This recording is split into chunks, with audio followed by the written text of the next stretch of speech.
It's my privilege to introduce our next presenter this morning, Dr. Ergun Caner. He's the president of Liberty Theological Seminary at the Liberty University in Lynchburg, Virginia.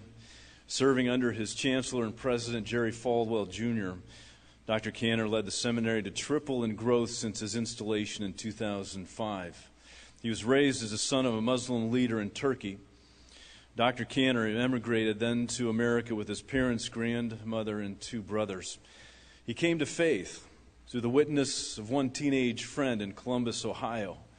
And subsequently, both his younger brothers came to Christ along with his mother and grandmother. Called to ministry shortly after salvation, Dr. Caner has studied at Cumberland College, Criswell College, Southeastern Baptist Theological Seminary, and earned his doctorate degree from the University of South Africa, where he studied historical theology. A public speaker and apologist, Dr. Caner has debated Buddhists, Muslims, Hindus, and other religious leaders in 13 countries, 35 states. He is the author of 17 books, including the Gold Medallion award-winning Unveiling Islam, which he co-authored with his brother.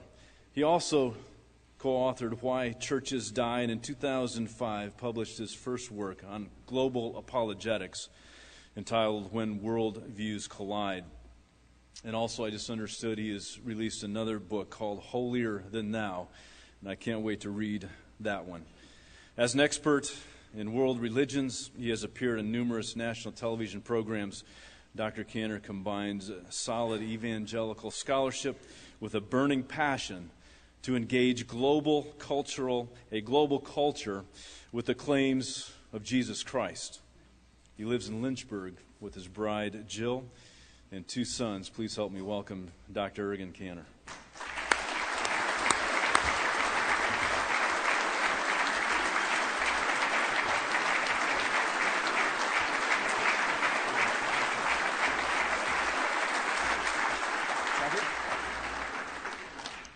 Do you know what this means? Not much.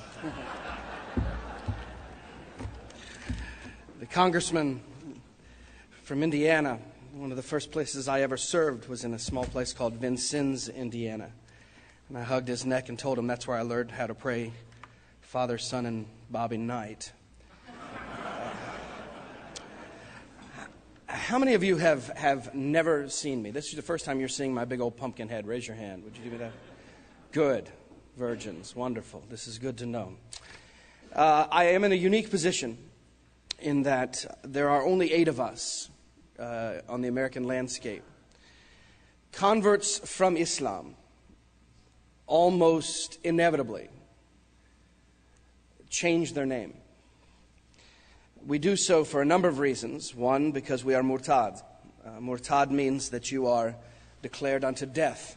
You are a convert from Islam. The Quran is explicit, and the Hadith is explicit that you must be put to death within 24 hours of your burial, 24 hours of your trial. You are buried up to your waist in your burial cloth, and you are stoned to death as a consequence of your conversion.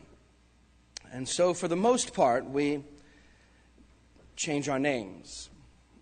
For instance, Norman Geisler wrote a tremendous book called Answering Islam, which he wrote with Abdul Salib. Well, Abdul Salib, for those of you who know Arabic, means slave of the cross. Emir and Ardem and I, my brothers, we decided that we had already lost everything. Upon our conversion in 1982, I was in 1982, my brothers later, we lost our family, our homes, our friends, our loved ones, our culture, and everything. So what else are they going to do? So we decided that when we began to speak and began to write, that we would use our names. My youngest brother, Emir, is at Truett McConnell College. He is the president in Cleveland, Georgia of Truett McConnell College.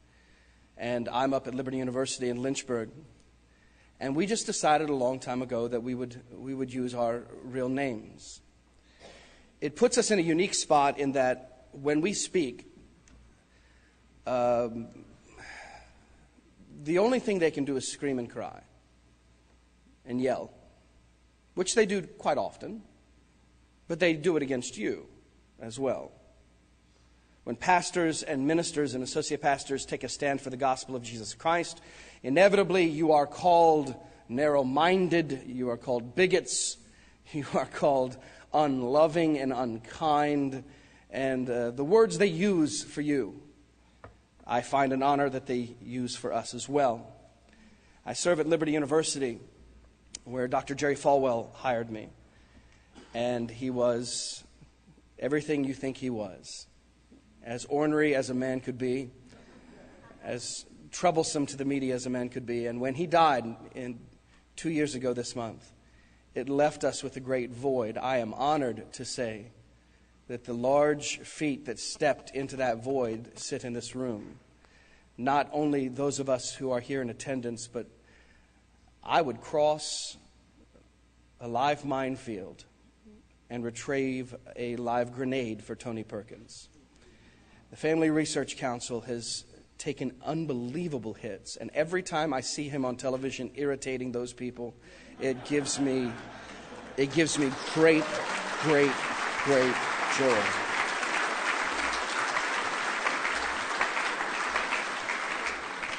Tony doesn't like me to say this, but to me, he is our Buckley. He is our irritant. He is the Socratic gadfly. And if he just causes one tiny pimple to rise up on Keith Oberman's forehead, I'm happy. So like I said, I'm only one of 8. There are only 8 who are now academics who came out of Islam who use their real names. And because of this, we get asked to speak in a variety of issues. I will speak to some of these this morning. I want to read a text to you, and then I want to do something with the unique theme that I was given, the threat of Islam. I want to actually give you 2 sermons in the short time that I have, and I promise you I will keep the time. The text is Ecclesiastes, chapter 9. And I begin with verse 11. This is not a sermon that I did as my students may do on occasion, regrettably. We now live in a culture where they can download their devotional time on PDF files and steal sermons from borrowedsermons.org and stolen sermon podcasts.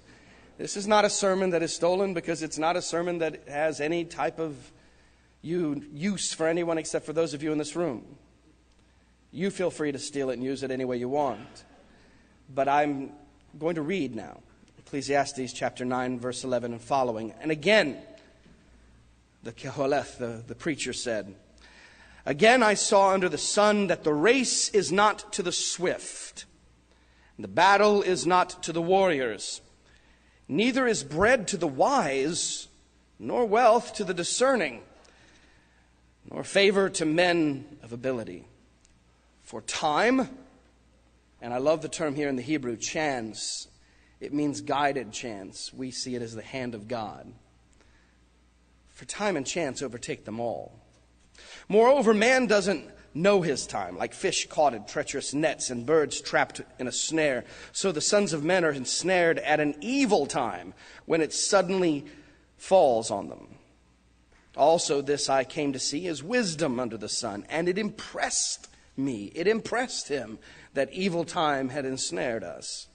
There was a small city. He's going to give a citation from 2 Samuel here. There's a small city where few men in it, and a great king came to it and surrounded it and constructed large siege works against it. But there was found in it a poor and wise man. He delivered the city by his wisdom, yet nobody ever remembered the poor man. So I said, wisdom is better than all strength. But the wisdom of the poor man is despised. His words are not heeded. The words of the wise men heard in quietness are better than the shouting of a ruler among fools. The words of a wise man heard in quietness are better than the shouting of a ruler among fools. Wisdom is better than the weapons of war, but one sinner can destroy much work.